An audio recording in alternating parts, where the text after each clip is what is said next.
Граѓаните веќе не се радуваат на пролетните празници, како што велат поради поскапувањето на прехранбените производи. Како и за муслиманскиот празник Бајрам, кој што туку помина, така и за овој викенд за католички Великден, но и следниот викенд за православниот Великден. Сите велат дека цените растат, доматите и пиперките достигнуваат и до 3,5 евра за килограм. Dit leren ze boodschapje populaten ze pandrusje katastrofe. Ze skammen staan. Dat schifet dan. Po vrenin ngritje çmimeve tash në këto festa të pranverës që Nuk është po hamën kërkushi se çfarë feste ka. Veç sa mbijetesë me bo.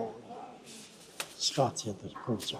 Дополнително, според експертите, влијание има и војната на Блискиот Исток, што доведува до поскапување и на други производи, како лебот, месото и млечните производи.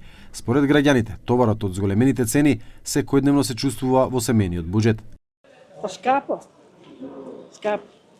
Кој да купиш, идеш гледаш од тезгона, да купиш. Не можеш да земеш. Дали подразбира ова дека за празници Великден сега се поскапува? Па да, све. За Великден се качува цена. Не можеш да купиш, кој да купиш? Па од еден, два, пензија кој зима добро. Ако и не зима пензија, и оболен има луѓе. Погледни и за мојата домаќина. Погледни што лекови сум купила и оперисани све. Од друга страна, трговците на мало на зелените пазари велат дека цените се зголемени од добавувачите и трговците на големо, меѓу кои е Кванташки Скопје.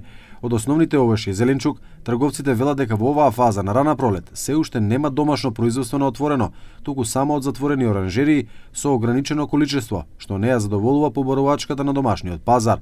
Како резултат на тоа, голем дел од овошјето и зеленчукот се увезуваат од соседните земји, што ги зголемува трошоците за транспорт и царина, а со тоа и крајната цена.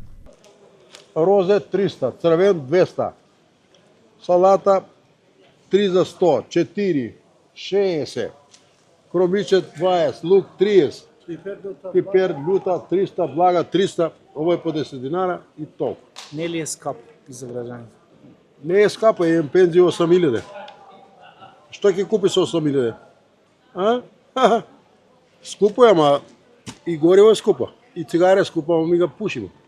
Според податоците на Државниот завод за статистика, производството на земјоделски култури во 2025 година е намалено во споредба со претходната година, со 8.514 хектари помалку обработливо земјиште и 2.664 хектари помалку посејана површина. Статистика покажува дека домашните земјоделци се повеќе го намалуваат производството на домати, пиперки, краставици и житарки, додека зголемување има кај тутунот, оризот, компирот, луцерката и сончогледот. Ова се официјални податоци за споредбата 2024-2025. Во првиот квартал од 2026 година се уште нема официјални бројки за просечното производство во земјава.